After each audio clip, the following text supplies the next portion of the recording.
السلام علیکم ورحمۃ اللہ وبرکاتہ۔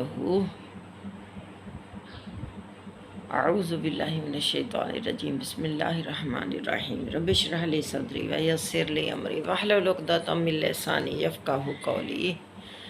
رب زدنی علما، رب زدنی علما، رب زدنی علما، رب یسر ولا تعسر وتمم بالخیر وبک نستعین، سبحانک لا علم لنا الا ما علمتنا انک انت العلیم الحکیم۔ آمین یا رب العالمین۔ الحمد للہ رب العالمین، ایاک نعبد و ایاک نستعین۔ کیا حال ہے آپ لوگوں کا؟ ٹھیک ہے؟ شکر ہے اللہ تعالیٰ کا کہ اس نے ہمیں زندہ رکھا ہوا ہے، ایک اور دن دے دیا، ایک اور صبح آ گئی احسان کی، اور جوڑ جوڑ پر صدقہ واجب ہو گیا۔ جب ایک سورج اور طلوع ہوتا ہے تو ہمارے جوڑ جوڑ پر صدقہ واجب ہو جاتا ہے کہ اللہ تعالیٰ نے مہلت دے دی۔ وہ چاہتا تو ہم اٹھتے ہی نہ، سوتے ہی وہ ہمیں اپنے پاس بلا لیتا۔ کتنے لوگوں کو اٹھا لیتا ہے وہ سوتے سوتے سے، نہ وہ بڑا دیکھتا ہے نہ وہ چھوٹا دیکھتا ہے، کچھ بھی نہیں دیکھتا، نہ عمروں کی قید ہے نہ فاصلوں کی۔ بس جب وہ چاہتا ہے، جس کو چاہتا ہے وہ اپنے پاس بلا لیتا ہے۔ تو اس کا احسان ہے، اس نے ہمیں زندہ رکھا ہوا ہے، اس کا کرم ہے، اس کی رحمت ہے۔ اس نے ہم پہ بہت بڑا احسان کیا ہوا ہے کہ اس نے ہمیں زندہ رکھا ہوا ہے۔ تو ہمیں چاہیے کہ ہم لمحہ لمحہ اس کا ذکر کرتے رہیں، اس کی شان بیان کرتے رہیں، اس کے حبیب کی شان بیان کرتے رہیں۔ کوئی ایک لمحہ بھی ہماری زندگی کا ضائع نہ جائے، اور اللہ تعالیٰ کے حضور ہم سرخرو ہو جائیں۔ کبھی ہم درود پڑھیں، کبھی ہم ذکر کریں، کبھی ہم کلمہ پڑھیں، کبھی ہم تسبیح پڑھیں، جیسے جیسے ٹائم گزرتا جائے۔ اور باوضو شخص کے ساتھ آل ٹائم فرشتے رہتے ہیں جو اس کے لیے، اس کے حق میں دعا کرتے رہتے ہیں، اس کے لیے مغفرت کی دعا کرتے رہتے ہیں، اس کے لیے بخشش کی دعا کرتے رہتے ہیں۔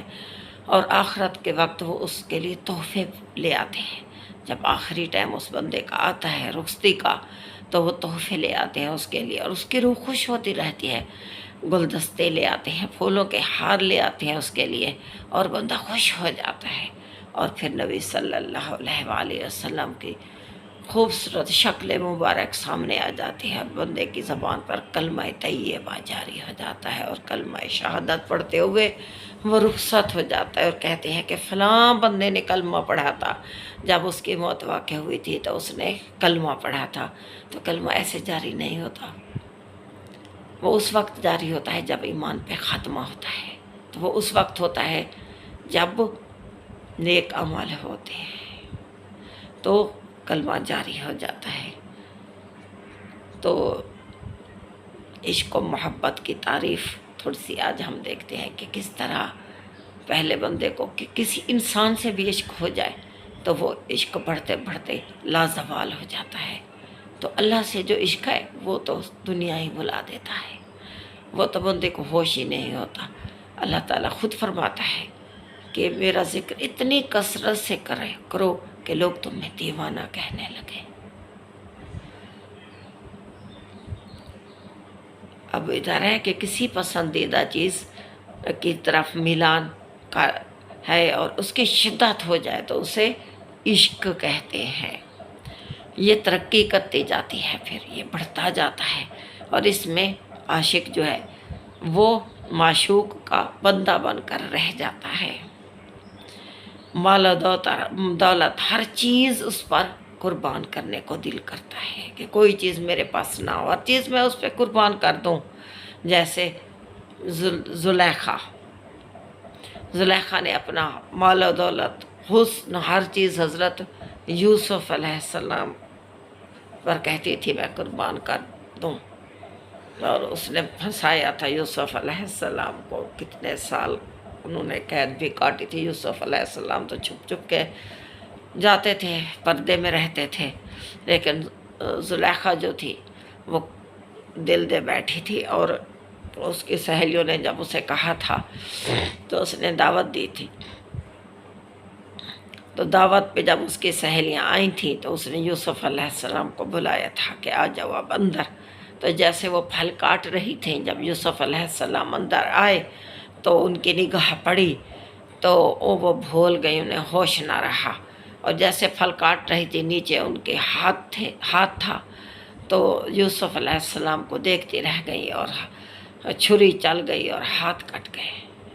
اتنے خوبصورت تھے، اتنا خوبصورت حسن یوسف مشہور حسن ہے۔ اور اللہ تعالیٰ نے فرمایا کہ ایک ہی حصہ کائنات کے حسن میں سے ایک حصہ یوسف علیہ السلام کو اور اس کی ماں کو حسن کا ملا تھا، اور 99 حصے جو ہے وہ حسن اللہ تعالیٰ اور نبی صلی اللہ علیہ وآلہ وسلم کو ملا۔ اللہ تعالیٰ نے پھر نبی صلی اللہ علیہ وسلم کو دیا۔ اتنا حسن مشہور تھا کہ صحابہ کی آنکھ نہیں اوپر اٹھتی تھی، اور وہ نظر بھر کے دیکھ نہیں سکتے تھے نبی صلی اللہ علیہ وسلم کے چہرہ مبارک کی طرف۔ وہ اتنا خوبصورت چہرہ تھا کہ نظر بھر کے دیکھ بھی نہیں سکتے تھے، نظریں نیچی رکھتے تھے۔ تو اس کے بعد یہ ہے کہ لال موتی 70 اونٹوں کے بوجھ کے برابر تھے، جسے حضرت یوسف علیہ السلام کے نام پر زلیخا نے قربان کر دیے۔ وہ آپ کی ذات کے سوا سب کچھ بھول گئی، حتیٰ کہ اسے ہر ستارے میں یوسف علیہ السلام کا نام نظر آنے لگا۔ یہ عشق کی انتہا ہو گئی۔ کہتے ہیں کہ جب زلیخا آپ کی زوجیت میں، بعد میں پھر شادی ہو گئی، زوجیت میں داخل ہوئی تو اسے عبادت اور ریاضت کے سوا پھر کوئی کام نہ رہا۔ یوسف علیہ السلام جو ایسے تھے، پاکیزہ، پاک دامن، اگر آپ دن کو بلاتے تو کہتی رات کو آؤں گی، اور رات کو بلاتے تو کہتی دن کو آؤں گی۔ اللہ سے لو لگ گئی۔ پھر عشق جو تھا مجازی، وہ حقیقی عشق بن گیا، اللہ سے لو لگ گئی۔ پہلے اس قدر وارفتگی تھی، لیکن اب محبت کی حقیقی پہچان ہو چکی تھی۔ اس نے حکمت الہی کے آگے سر تسلیم خم کر دیا تھا۔ سبحان اللہ۔ کسی نے اب مجنوں سے پوچھا جو لیلا کا عاشق تھا، تمہارا نام کیا ہے؟ تو اس نے کہا کہ کہہ دیا کہ تمہارا نام کیا ہے؟ بولا لیلا۔ کسی نے کہہ دیا لیلا مر گئی۔ اس نے کہا یہ کیسے ہو سکتا ہے، وہ تو میرے دل میں ہے، میں ہی لیلا ہوں۔ یہ ہے عشق۔ مجنوں کا ایک دن لیلا کے مکان سے گزر ہوا، وہ ستاروں کو دیکھتے ہوئے گزرنے لگا۔ کسی نے کہا لیلا کے گھر کی طرف دیکھو، شاید تجھے نظر آ جائے۔ اس نے کہا میرے لیے لیلا کے گھر کے اوپر چمکنے والے ستارے کی زیارت ہی کافی ہے۔ سچا عشق۔ اب محبت کی ابتدا اور انتہا جو اللہ سے عشق کی ہے۔ منصور حلاد کو قید میں جب 18 دن ہوئے تو شبلی رحمت اللہ علیہ نے جا کر دریافت کیا منصور محبت کیا ہے؟ اس نے کہا یہ سوال کل پوچھنا۔ دوسرے دن اسے مقتل کی طرف لے جا رہے تھے۔ شبلی کو دیکھ کر کہا محبت کی ابتدا جلنا اور انتہا قتل ہو جانا۔ سبحان اللہ۔ منصور نے جب اس رمز کو پا لیا، اللہ کل شیء ما خلا اللہ باطل، اللہ کی ذات کے سوا ہر شے باطل ہے، بے شک بے شک۔ ان اللہ علی کل شیء قدیر، لیس کمثلہ شیء وہو السمیع البصیر، بے شک ذات الہی ہی حق ہے۔ وہ تو اپنا نام تک بھول گیا۔ اس نے پوچھا تمہارا نام کیا ہے؟ تو جواب دیا میں حق ہوں۔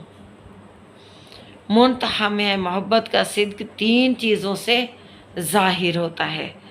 محب محبوب کی باتوں کو سب سے اچھا سمجھتا ہے، اس کی مجلس سب سے بہتر، اور اس کی رضا سب کو ترجیح دینا ہے۔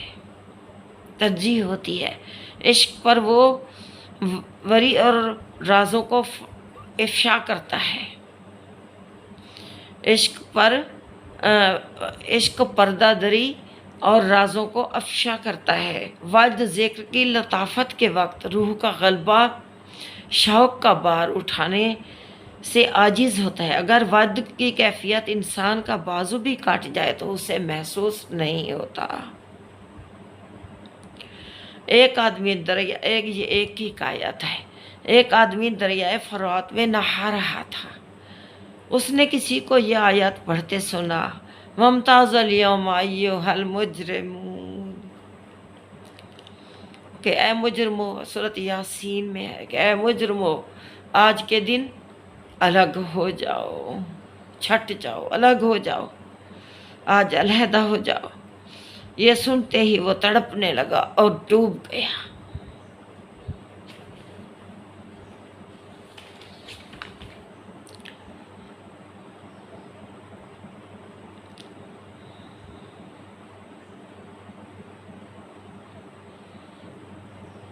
محمد بن عبداللہ بغدادی رحمۃ اللہ علیہ فرماتے ہیں کہ بصرہ میں ایک بلند مقام پر کھڑے ہوئے نوجوان کو یہ کہتے ہوئے سنا، جو عاشقوں کی موت مرنا چاہے اسے اس طرح مرنا چاہیے، کیونکہ عشق میں موت کے بغیر مزہ نہیں ہے، کہہ کر نیچے چھلانگ لگا دی اور مر گیا۔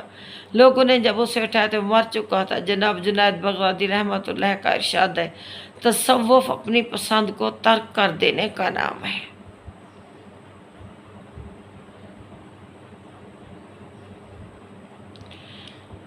زہر الریاض میں حضرت ذوالنون مصری رحمۃ اللہ علیہ کے حوالے سے ایک واقعہ اس طرح درج ہے کہ آپ نے خانہ کعبہ کے ستون کے نزدیک ایک برہنہ نوجوان مریض کو دیکھا جس کا دل رو رہا تھا۔ میں نے اس سے پوچھا، کون ہو؟ اس نے کہا، عاشق۔ اس نے مجھ سے دریافت کیا تو میں نے کہا، تیری طرح عاشق۔ وہ رو پڑا۔ اسے روتا دیکھ کر میں نے بھی رونا شروع کر دیا۔ اس نے چیخ ماری اور اس کی روح پرواز کر گئی۔ میں نے اس پر کپڑا ڈالا اور کفن لینے کے لیے چلا آیا اور واپسی پر دیکھا تو وہ وہاں موجود نہ تھا۔ اس پر میرے منہ سے آواز نکلی، سبحان اللہ۔ اس پر ندا آئی، اے ذوالنون، اس کی زندگی میں اسے شیطان اور مالک دوزخ نے ڈھونڈا مگر پا نہ سکے۔ رضوان نے بھی ڈھونڈا مگر تلاش نہ کر سکا۔ پھر وہ کہاں ہے؟ جواب آیا، ہوا فی مقعد صدق عند ملیک مقتدر۔ اپنے عشق اور کثرت عبادت اور توبہ کی وجہ سے وہ اپنے قادر اللہ کے حضور پہنچ گیا۔ یہ عشق کی انتہا ہے کہ اب اسے ہوش نہیں تھا۔ جیسے میں نے کہا ہے کہ اللہ تعالیٰ خود فرماتا ہے کہ میرے ذکر میں اتنی کثرت کرو کہ لوگ تمہیں دیوانہ کہنے لگیں۔ کوئی ہوش نہ ہو دنیا کا، کسی کی کوئی پرواہ نہ ہو، کوئی پتہ نہ ہو کہ کون ہو تم، کہاں ہو تم، تمہاری کیا کیفیت ہے۔ تو جب حضرت ذوالنون نے پوچھا تو اس نے کہا، میں عاشق۔ انہوں نے کہا، آپ کون ہوتے؟ انہوں نے کہا، میں۔ تو وہ رو پڑا اور اس کی روح پرواز کر گئی۔ جب پرواز کر گئی تو انہوں نے کپڑا ڈالا اور کفن لینے چلے گئے۔ جب واپس آئے تو وہ اللہ کے حضور پہنچ چکا تھا۔ اللہ تعالیٰ نے اپنے پاس اسے اٹھا لیا تھا۔ تو اللہ تعالیٰ کی طرف سے پھر ندا آئی کہ ہم نے اسے اپنے پاس بلا لیا۔ اسے شیطان نے بھی بہت ڈھونڈا لیکن اسے پا نہ سکا۔ حضرت عبدالقادر جیلانی رحمۃ اللہ علیہ ایک دن نماز پڑھ رہے تھے، تو نماز پڑھتے پڑھتے روشنی پھوٹ کے نکلی، اتنی روشنی ہو گئی بہت زیادہ۔ تو انہوں نے کہا کہ کون؟ کہا، اے عبدالقادر، تیرا رب۔ انہوں نے کہا، لا حول ولا قوۃ الا باللہ العلی العظیم۔ تو آواز آئی کہ کیا تو نے پہچان لیا؟ انہوں نے کہا، ہاں میں نے پہچان لیا، تو شیطان ہے، مجھے ورغلا رہا ہے۔ تو ایسے لوگوں کو تو ہر چیز کا پتہ ہوتا ہے کہ کون ہے، کیا ہے، کہاں سے آیا ہے۔ پروردگار تو وہ ذات ہے جو قیامت والے دن ہمیں ملے گا، ہمیں نظر آئے گا، جب ہماری آخرت والی زندگی ہوگی تو تب ہمیں نظر آئے گا، ہمارا نظارہ کروائے گا، ہمارے سامنے ہوگا ہمارا رب۔ اللہ کرے ہم بھی ان میں شامل ہوں، ہماری کوششیں رائے گا نہ جائیں، ہم سب ایک ساتھ ہوں، ہماری ٹیم بن جائے، ہمارا گروہ بن جائے۔ آمین ثم آمین۔ اللہ تعالی ہم سب کو ثابت قدم رکھے، نیک راہ پر چلنے والا بنائے۔ آمین ثم آمین۔ وآخر دعوانا ان الحمد للہ رب العالمین۔ اللہ تعالیٰ آپ سب پر کروڑوں رحمت نازل فرمائے اور ہماری زبانوں کو ذکر والی زبان بنائے۔